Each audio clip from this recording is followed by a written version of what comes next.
নমস্কাৰ সকলোলৈকে Deepika kitchen and ব্লগছৰ আন এটি ৰেচিপি ভিডিঅ'লৈ আটাইকে আদৰণি জনালোঁ। আজি আপোনালোকৰ বাবে লৈ আহিছোঁ পনীৰৰ এটি সোৱাদ লগা ৰেচিপি। আহক ৰেচিপিটোৰ মাজলৈ যাওঁ।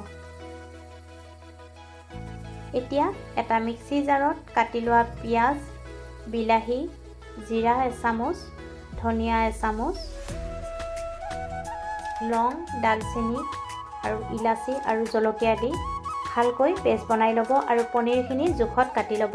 কেৰাহী এটা গৰম কৰি ল'ব আৰু গৰম হ'লে তাত সৰিয়হৰ তেল দি তেজপাত দুখিলা, শুকান জলকীয়া আৰু গোটা জিৰা চামুচ দি ভালকৈ ভাজি ল'ব লাগিব। এতিয়া তাত বনাই লোৱা বিলাহী আৰু পিঁয়াজ, জলকীয়াৰ পেষ্টখিনি দি দিব আৰু কেঁচা গন্ধ গুচি যোৱালৈকে ভালকৈ ভাজি ল'ব লাগিব। এতিয়া তাত মটৰ কেইটামান দি দিব আৰু মটৰকেইটা দিয়াৰ পিছতো ভালকৈ লৰাই ভাজিব লাগিব। এতিয়া বইল কৰি লোৱা আলু দুটা দি দিব আৰু আলুখিনি দিয়াৰ পিছত পুনৰ 2-3 মিনিট সময় ভাজিব লাগিব। যদি ৰেচিপিটো ভাল লাগে ভিডিঅ'টোত লাইক, কমেণ্ট আৰু চেনেলটো ছাবস্ক্ৰাইব কৰি ৰাখিব। সোৱাদ মতে নিমখ হালধি দি দিব।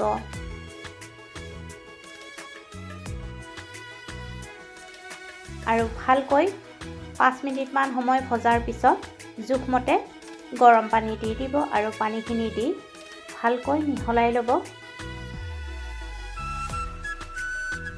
আৰু ঢাকনিখন লগাই দিব আৰু এটা উতল অহাৰ পিছত ঢাকনিখন গুচাই তাত কাটি লোৱা পনীৰখিনি দি দিব আৰু পনীৰখিনি দি ভালকৈ মিহলাই ল'ব।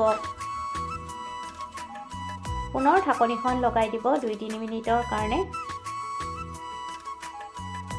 আৰু এতিয়া তাত কচুৰি মেথি অলপমান দি দিব আৰু ধনিয়া পাত কাটি দি দিব আৰু দি ভালকৈ মিহলাই পুনৰ 2-3 মিনিট সময় উতলাব লাগিব আৰু নমোৱাৰ আগে আগে তাত পনীৰ মছলা আৰু গৰম মছলা গুড়ি দি ভালকৈ মিহলাই গেছৰ জুই নুমুৱাই থ'ব আৰু নমাই গৰমে গৰমে পৰিৱেশন কৰিব।